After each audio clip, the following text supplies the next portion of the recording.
សម្រាប់នៅថ្ងៃនេះផងដែរក៏មាននៅតម្រុយឆ្នោតអាវងទៀតហើយដើម្បីយកមកធ្វើការចែកលេខជូនទៅកាន់ពុកម៉ែបងប្អូនក៏ដូចជាប្រិយមិត្តទាំងអស់គ្នាដែលតែងតែនិយមទស្សនាហើយមុននឹងចូលទៅទស្សនានៅវីដេអូសូមពុកម៉ែបងប្អូនកុំភ្លេចជួយចុច Like Subscribe ក៏ដូចជា Share នៅតម្រុយឆ្នោតនេះម្នាក់មួយផងដើម្បីទទួលបានរាល់តម្រុយឆ្នោតថ្មីជារៀងរាល់ថ្ងៃដែលឥតគិតថ្លៃវ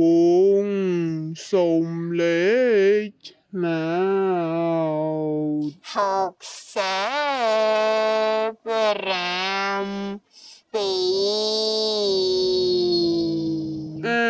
65វងសូមលេខឆ្នោតតុងហា វងសូមលេខឆ្នោ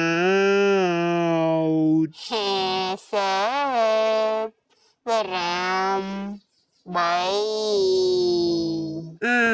វងសូមលេខឆ្នោ